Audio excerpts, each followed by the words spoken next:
Hello everyone, আসসালামু আলাইকুম, good morning. কেমন আছেন সবাই? নিশ্চয়ই খুব ভালো আছেন। আবারও চলে আসলাম আরও একটা ব্লগ নিয়ে। আজকে 28 রমজান শুরু হলো। যেহেতু রমজান মাস, তাই সকালবেলা তেমন কোনো কাজ থাকে না, তো এই জন্য সকালবেলা ঘুম থেকে উঠেই আমি আমার গাছগুলোর পরিচর্যায় নেমে যাই। তো এটা একটা ব্যাম্বো প্ল্যান্ট।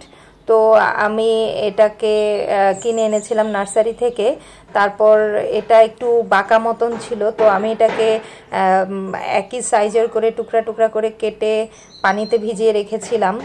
তো প্রত্যেকটা টুকরাতেই কিন্তু রুট গজিয়েছে আর ছোট ছোট পাতা মতন হয়েছে। আমার বাসার পাশে এক কনস্ট্রাকশনের কাজ চলছে, তো প্রচণ্ড শব্দ হচ্ছে, প্লিজ কেউ কিছু মনে করবেন না। এই গাছটা এত সুন্দরভাবে শুধু পানি দিয়ে সারভাইভ করে, শুধু 5-6 দিন পর পর পানিটা চেঞ্জ করে দিলেই হয়। আর এটা হচ্ছে আমার একটা রজনীগন্ধার গাছ। তো এখানে একটা রজনীগন্ধার গোড়া থেকে বেশ অনেকগুলো চারা হয়েছে। আমি প্রায় 15 দিন পর পর এরকম করে খুঁচিয়ে খুঁচিয়ে মাটিটা আলগা করে দিই, কারণ এটাতে এয়ার সার্কুলেশন ভালো হয়।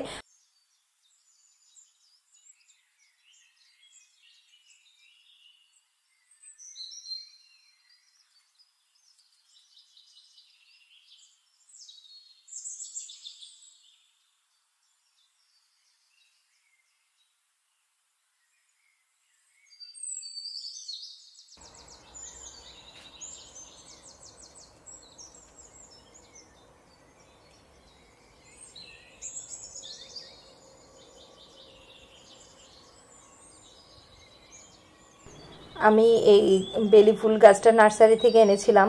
তারপর একদিন স্কুল থেকে আসার সময় একটা বেলি ফুল গাছ দেখেছিলাম, বেশ বড়, অনেক ফুল ধরেছিল। তো আমি ওখান থেকে ডালটা ভেঙে নিয়ে আসি আর এই ডালটা এনে এখানে পুঁতে দিয়েছিলাম। তো একটু মানে মনটা খচখচ করছিল যেটা হবে কি না, কিন্তু দেখলাম না, বেশ ভালোভাবে এটা সারভাইভ করে গেছে। পাতাগুলো জাস্ট মরে গেছে, কিন্তু কুঁড়ি বেরিয়েছে।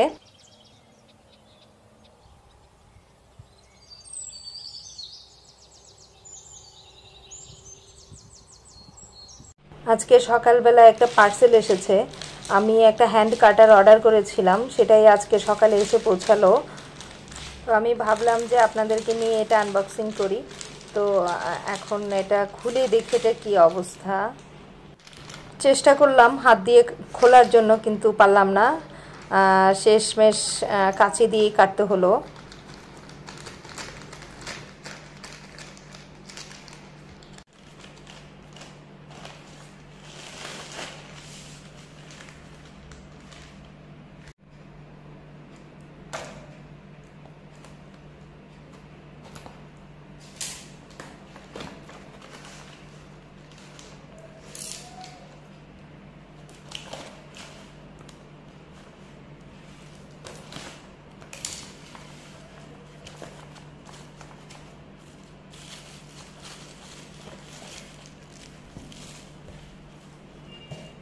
এটা আজকে যখন হাতে এসে পৌঁছেছে, আজকেই ইউজ করব আর আপনাদের সাথে এটা শেয়ার করব।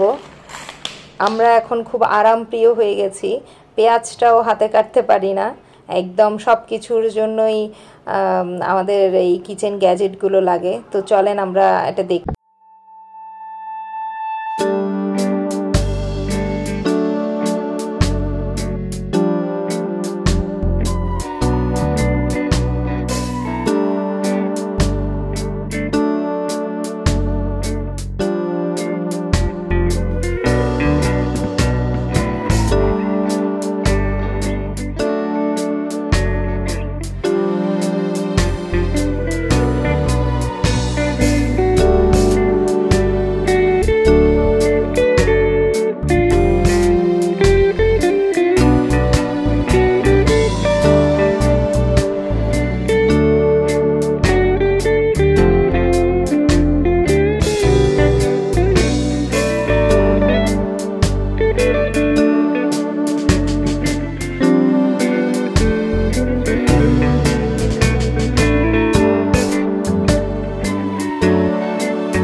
এখন এর মধ্যে লোটে মাছটা ঢেলে দিতে হবে। তারপরে এটাকে ভালোভাবে মিশিয়ে নিতে হবে নেড়ে চেড়ে। পরবর্তীতে কিন্তু আর নাড়া যাবে না, তাহলে মাছটা একদম ভেঙে ভেঙে যাবে।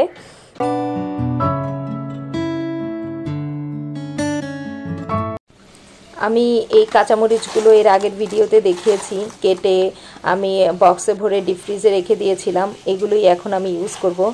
একদম কিন্তু প্রথম দিনের মতোই ফ্রেশ আছে। আমি এখানে ইউজ করার পরপরই বক্সটা ডিপ ফ্রিজে রেখে দিয়েছি। আর কিন্তু মাছটাকে এভাবে করে একটু ধরে নেড়ে চেড়ে দিতে হবে।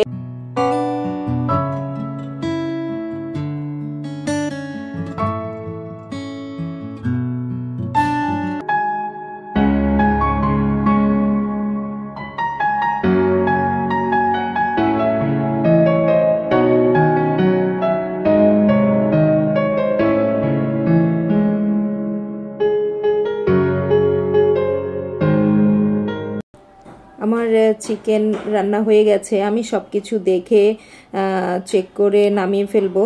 তারপর অন্য চুলায় বসিয়ে দিব হচ্ছে ভুনা খিচুড়িটা। তো এর জন্য চুলায় হাঁড়ি বসিয়ে দিয়ে তার মধ্যে তেল দিয়ে পেঁয়াজ কুচি ঢেলে দিব।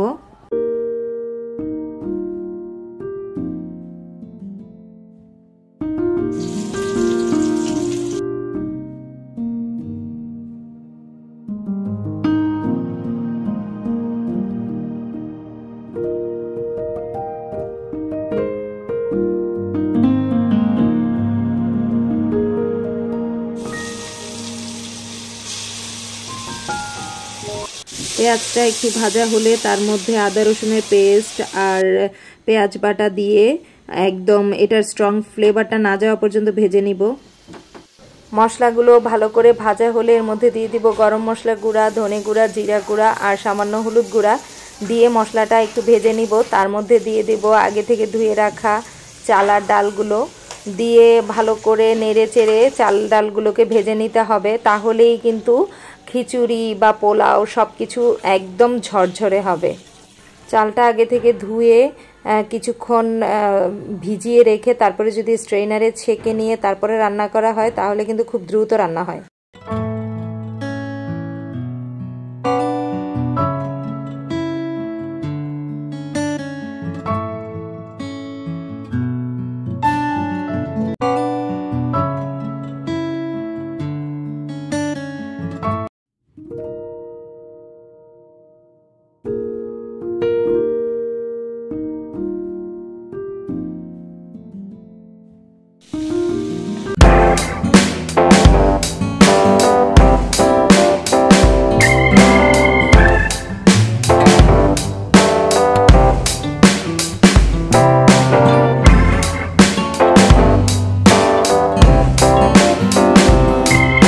চালটা ভালো করে ভাজা হলে এর মধ্যে পরিমাণ মতো গরম পানি দিয়ে দিব, দিয়ে ভালো করে নেড়ে চেড়ে তারপরে আবারও চুলার জালটা এখন বাড়িয়ে দিতে হবে।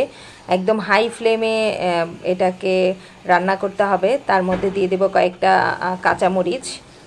তারপর যখন এই রকম পর্যায়ে চলে আসবে তখন এর মধ্যে একটু ঘি ঢেলে দিব। তারপরে এটাকে নেড়ে চেড়ে মিশিয়ে দিয়ে তারপরে দমে বসিয়ে দিব।